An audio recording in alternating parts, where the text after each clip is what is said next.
Jessica, have you ever wondered if your whole life was built on lies? I never had, not until my grandmother tried to tell me something that would change everything. At 23, I was living with my mom, Lauren, and my dad, Jackson. It was supposed to be temporary, just until I saved enough from my junior architect job at Peterson and Associates to move out. But Mom had other plans. Jessica, honey, why waste money on rent when you can stay with us? Think about your future. That was her favorite line, always delivered with a sugary sweet smile while she insisted on helping manage my bank accounts. Ethan, my best friend, saw right through her. One afternoon, over coffee at our usual spot, he didn't hold back. Girl, you make good money. There's no reason your mom should be monitoring your Venmo like you're 16. She's just trying to help me save. For what? The apocalypse? You're a grown woman with a degree and a career. I knew Ethan was right, but confronting Mom felt like walking into a minefield. She had a way of twisting every argument, making me feel guilty for questioning her decisions. The real drama started when Grandma Scarlett came to visit. To Mom, she was the black sheep of the family, but to me, she was pure love. That day, she seemed anxious, like she was carrying a heavy burden. She kept trying to pull me aside. Jessica, sweetheart, there's something you need to know about your mom. Jessica, can you help me with dinner? Mom interrupted, appearing out of nowhere, as if she had a sixth sense for private conversations. Even Ethan's boyfriend, Chris, noticed it when he joined us for dinner. Your mom's got ninja-level interruption skills, he whispered as Mom busied herself in the kitchen. But it didn't stop there. At work, I couldn't escape her influence.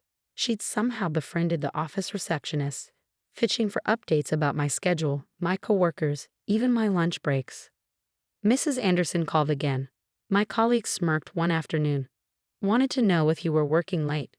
Despite all of that, it was Grandma Scarlett's face that haunted me. The way she looked at me when Mom wasn't watching, as if she was carrying the weight of the world. I could see she needed to tell me something, even if it would shatter my life. That night, I couldn't sleep. The next morning, I went straight to her room, determined to get answers. She opened the door with tears in her eyes. It's time you knew the truth, sweetheart, she said, her voice trembling. Jackson isn't your biological father. The world seemed to stop spinning. What? Your real father is Andrew Mitchell, a businessman your mother dated in college. She never told him she was pregnant. When she met Jackson, she made everyone promise to keep quiet. I barely registered the words before Mom stormed into the room, her face contorted with rage. You miserable old witch, she spat. After everything I've done to keep this family together. She deserves to know, Scarlett said, standing her ground. The slap came out of nowhere, the sound echoing through the room. Get out. Mom screamed at Scarlett. Get out of my house. Stop it. I yelled, stepping between them. Is it true? Is Jackson not my father? Mom's laugh was cold and hollow.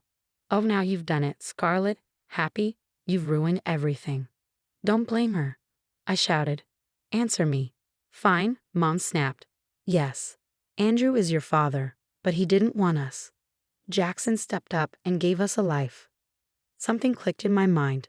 The letters in Mom's desk drawer, the ones written in unfamiliar handwriting. They're from him, aren't they? I asked, my voice shaking. You've been hiding them from me my whole life. Her face paled. You went through my things? That night, I confronted Jackson. He sat in his study, his shoulders slumped, looking utterly defeated. I knew, he admitted softly. I always knew. Why? I asked, my voice cracking. Why did you let this happen? Your mother. She has a way of making things work in her favor, he said, staring at his hands. The money from Scarlett's trust fund, it kept our lifestyle afloat. I couldn't listen to any more. With Ethan's help, I packed my bags, my hands shaking as Mom screamed threats through the bedroom door. You leave and I'll destroy Scarlett, she shrieked. I'll tell everyone she's senile. Have her committed. Is that what you want? As Ethan drove me away, I watched Mom in the rearview mirror, still screaming on the front lawn, her figure shrinking as we sped off into the night. My phone buzzed. A text from an unknown number. Jessica, this is Andrew Mitchell. Your grandmother found me. I've been looking for you for 23 years. I'm so sorry I wasn't there. Please, let me explain everything. I stared at the message, tears blurring my vision. Behind us, Mom's voice faded into the distance, but her threats still echoed in my mind. One thing was clear, this wasn't over. Not by a long shot. My entire life had been a carefully constructed lie. But now I was going to tear it all down, brick by brick. Living at Ethan's apartment, I couldn't shake the feeling that I had only scratched the surface of Mom's web of lies. Determined to uncover the truth, I hired Jack Morrison, a private investigator Chris recommended. "Your mother's been busy," Jack said, spreading a stack of photos across the table. My breath caught as I recognized faces from my past. "Remember Michael? Your college boyfriend who suddenly transferred schools. He said he got a better scholarship. Turns out, Lauren threatened to report his family's restaurant for health violations. They're immigrants. They couldn't risk the attention." My hands trembled as I picked up the photo. "What about James?" I asked, my voice barely above a whisper. "Last year, she fabricated sexual harassment claims to his employer. Kid lost his job. Couldn't prove his innocence. It didn't end there. Grandma Scarlett, now staying with a friend, called me with more revelations. 'Your cousin Lisa's college fund,' she said, her voice heavy with guilt. 'Lauren convinced your aunt to invest it in a fake business venture. Everything disappeared.' Why didn't anyone stop her?" I asked, my frustration mounting. "Fear, sweetheart. She has dirt on everyone." Scarlett's voice broke. "Remember Uncle Pete's sudden move to Colorado? Lauren threatened to expose his gambling debt to his wife." As I pieced together the scope of Mom's manipulation, Andrew Mitchell walked into my life. We met at a quiet cafe, and when our eyes met, I saw 2 decades of loss reflected in his gaze. "I wrote to you every birthday," he said, his voice thick with emotion. He handed me a stack of letters, each one yellowed with age. Every one was returned unopened. I sent gifts, photos, child support. Your mother made sure I never reached you. When they returned, I wasted no time. I hired investigators, but with Lauren holding legal custody, she retaliated quickly, threatening restraining orders and wielding her power like a weapon. Then my phone buzzed with another message from an unknown number. "Lauren's getting cozy with Daddy Dearest. Shame about Scarlett's nursing home application being rejected. Seems every facility in the state has concerns about her mental stability." Lauren's tactics didn't stop there. Chris, examining my laptop, uncovered the full extent of her intrusion. "She's been monitoring your emails, bank accounts, even your location," he said, scrolling through the data. "Look at these keylogger records. They go back years." "Can you trace it?" I asked. "Better. I can document it. Every invasion of privacy, every unauthorized access, it's all here." The evidence piled up. Lauren had created fake social media accounts to spy on me, used Scarlett's social security number to open credit cards, and even forged Jackson's signature on loan documents. "Your mother's good, Jack," the private investigator said, "but she's sloppy." He handed me a file. "Found this in the county records, proof she stole from Scarlett's estate, leaving her nearly bankrupt." Andrew, with his expertise in cybersecurity law, connected us with forensic accountants. They uncovered a tangled web of offshore accounts, fake businesses, and financial fraud that spanned decades. As the investigation progressed, my phone buzzed again. This time, Lauren's venomous voice cut through the line. "Back off, Jessica. I've got friends at the nursing board. One call about Scarlett's concerning behavior, and she'll spend her golden years in a padded room." I hit record on my phone, my voice steady. "Keep talking, Lauren. Tell me more about your plans to falsify medical records." There was silence on the other end before she hissed, "You ungrateful little—" "I'm not that scared little girl anymore," I interrupted. "You want a war. Let's go." Thanksgiving dinner became the perfect trap. I invited the entire family, including Lauren's business partners and closest friends.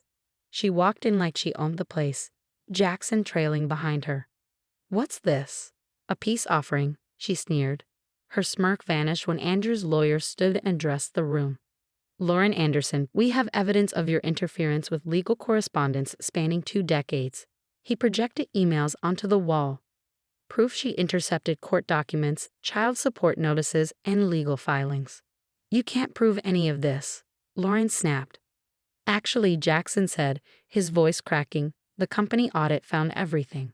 The missing funds, forged signatures, fake contracts, all traced back to your computer." Her realtor partner, Linda, stood abruptly. "What missing funds?" Oh, Linda, I said with a smile. You might want to check those investment properties Lauren convinced you to buy. Turns out they don't exist. The room erupted as secrets spilled out like dominoes falling. Uncle Pete revealed how Lauren had blackmailed him over his gambling debts. Aunt Lisa exposed the stolen college fund scheme. You ungrateful little snakes, Lauren screamed, lunging at me. But security, courtesy of Andrew's firm, blocked her path. That's when an FBI agent stepped forward. Mrs. Anderson, we need to discuss your real estate transactions across state lines. Jackson stood, his hands trembling. I want a divorce, he said. And the DA has questions about the company funds. As Lauren was escorted out in handcuffs, still screaming threats, her carefully constructed empire crumbled around her. Her real estate license was revoked. Jackson's company pressed charges. Former clients filed lawsuits. 1 year later, I stood in my new office, recently promoted to senior architect.